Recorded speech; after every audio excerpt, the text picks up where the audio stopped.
नमस्कार, आप देख रहे हैं उत्तराखंड टाइम में आपके साथ शिखा नेगी। उत्तराखंड समेत देश भर में नशे का इस्तेमाल और नशे की तस्करी तेजी से बढ़ती जा रही है, जिस पर लगाम लगाना राज्य सरकार के लिए एक बड़ी चुनौती बनी हुई है।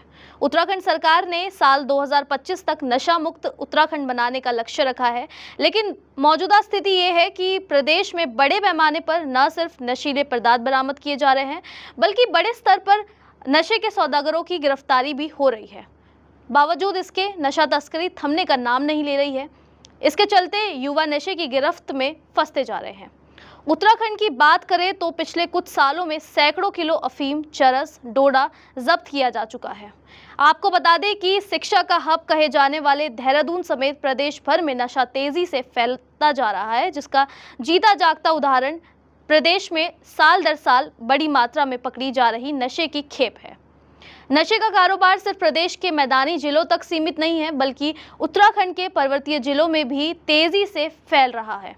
साल 2024 के आंकड़ों पर अगर गौर फरमाएं तो जनवरी से मई 2024 तक प्रदेश में एनडीपीएस के 572 मामले सामने आ चुके हैं। इन मामले में 692 लोगों की गिरफ्तारी हो चुकी है। सर, जो ये उत्तराखंड में नशा बढ़ रहा है, इसकी रोकथाम के लिए कुछ उपाय बताइए। देखिए, पहले तो ये समझना होगा कि नशा बढ़ क्यों रहा है।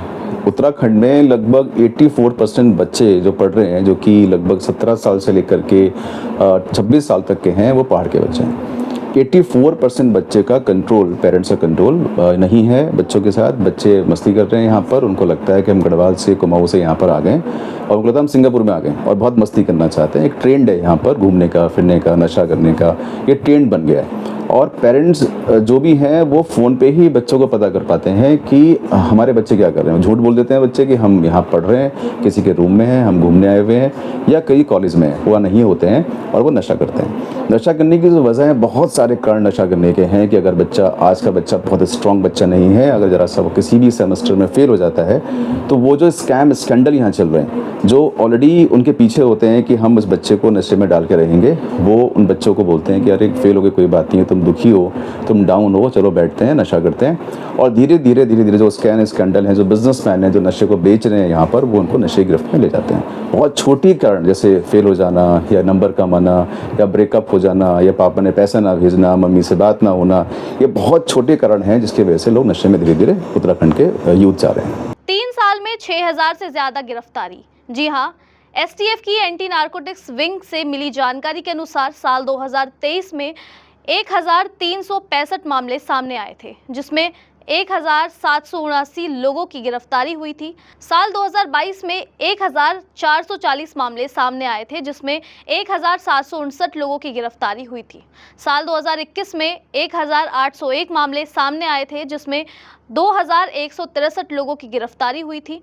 यानी पिछले 3 साल और 5 महीने में कुल 5148 मामले सामने आ चुके हैं। इन सभी मामले में कुल 6403 लोगों की गिरफ्तारी हो चुकी है। इसके अलावा प्रॉपर्टी के जब्ती की भी कार्रवाई की गई है। अब उत्तराखंड के अभियान की बात करें तो उत्तराखंड पुलिस की ओर से ड्रग फ्री देवभूमि के लिए देश भर में 1 मई से 2 माह का अभियान चलाया गया था, जिसमें जागरूकता के साथ ही नशा तस्करों के खिलाफ कार्रवाई की गई। अभियान के लिए नोडल अधिकारी नियुक्त किए गए थे और साथ ही मुख्यमंत्री पुष्कर सिंह धामी ने दावा किया था कि 2025 तक हम राज्य को नशा मुक्त बनाएंगे, पर उनकी ये मुहिम कहीं धरातल पर नजर नहीं आ रही है।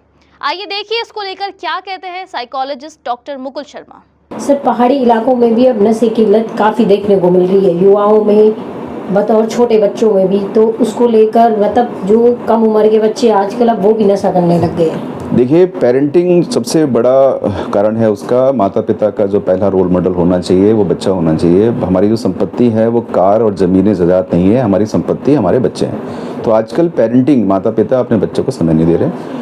पहाड़ की बात करें, कहीं की बात करें, वहाँ भी आजकल मैं देख रहा हूँ कि पहाड़ के लोग इधर उधर जॉब कर रहे हैं, गवर्नमेंट जॉब में है, आर्मी में है, तो वो बच्चों को ध्यान नहीं दे पा रहे हैं और बच्चे अकेले हैं। और जब बच्चों को ज़रूरत पड़ती है माता पिता की और माता पिता वहाँ नहीं होते हैं, तो बच्चे इस तरह का शराब पीने लगते हैं और शराब पीते पीते वो ड्रग्स भी देने लगते हैं। कुछ फैक्ट्रीज, कुछ कंपनीज पहाड़ में खुली हैं। अगर आप पंतनगर की बात करें, अगर आप रुद्रप्रयाग की बात करें, तो कुछ वहाँ पर कुछ फैक्ट्रीज खुली हैं, कुछ काम हुआ है पलायन को रोकने के लिए। तो पॉपुलेशन वहाँ पर गई है। जब पॉपुलेशन वहाँ पर गई है, वहाँ पर भीड़ भाड़ है, तो लोग ड्रग्स का बिजनेस भी वहाँ पर कर रहे हैं। जो बिजनेस चल रहे हैं ऑलरेडी उत्तराखंड के अंदर, अगर उन्होंने पिछले साल 500 करोड़ रुपए किया है, तो वो चाहते हैं कि बढ़ जाए इस बार, तो वो पहाड़ की तरफ रुख कर रहे हैं कि हम यहाँ तो बेच ही रहे हैं, देहरादून में, नैनीताल में या हरिद्वार में, अब उसका रुख कर रहे हैं पहाड़ की तरफ भी, पहाड़ में ही बेचेंगे। तो पिछले कुछ समय में अगर आप देखें कि 20 बार अगर ड्रग्स पकड़ा गया है, उसमें 4 बार ड्रग्स पहाड़ में पकड़ा गया है, और बड़ी संख्या में, बड़ी मात्रा में गिरोह में पकड़ा गया है। सर, एक सरकार ने एक मुहिम चलाई थी 2025 तक, क्या आपको लगता है कि उत्तराखंड नशा मुक्त हो पाएगा? देखिए, इंटेंशन जो सरकार की है, माननीय मुख्यमंत्री महोदय जी की है, बहुत अच्छी है कि 2025 तक वो नशा मुक्त करना चाहते हैं। उन्होंने प्रयास करने का प्रयास किया भी है, प्रयास कर भी रहे हैं, लेकिन धरातल पे मुझे नहीं लगता व्यक्तिगत रूप से कि ऐसा कुछ हो पाया है। क्योंकि अगर चौकी इंचार्ज है या थाना है, उस लेवल पे अगर हम काम नहीं करेंगे तो बहुत मुश्किल है। हम स्कूल के लेवल पे काम नहीं करेंगे, स्कूल के पास बिक रहा है। जितने कॉलेजेस हैं, देहरादून का सबसे बड़ा कॉलेज जो जिसमें 17,000 बच्चा पढ़ता है, वहाँ पर जस्ट लगा हुआ से शराब की दुकान खुली हुई है। अगर आप स्कूल की बात करें तो स्कूल के आसपास 1 किलोमीटर तक के एरिया में गवर्नमेंट के हिसाब से शराब नहीं होनी चाहिए, बिकनी चाहिए, और बिक रहा है। स्कूल के, कॉलेज के, कॉर्पोरेट सेक्टर के बाहर जो दुकानें हैं, वहाँ पर बहुत तंबाकू बिक रहा है, वहाँ पे सिगरेट बिक रही है, वहाँ पर नशा भी बिक रहा है, और ये सरकार को कहीं ना कहीं इसका आइडिया होता है। एक्शन की कमी है। अगर वो एक्शन नहीं लेंगे तो 2025 नहीं, 2030 तक भी नहीं कर पाएंगे। सूबे के मुख्यमंत्री पुष्कर सिंह धामी ने उत्तराखंड को नशा मुक्त करने की मुहिम तो की, पर उनकी इस मुहिम का धरातल पर निशान तक नहीं है। अब देखना ये होगा कि सरकार क्या राज्य को 2025 तक नशा मुक्त कर पाएगी या नहीं। उत्तराखंड टाइम के लिए देहरादून से शिखा।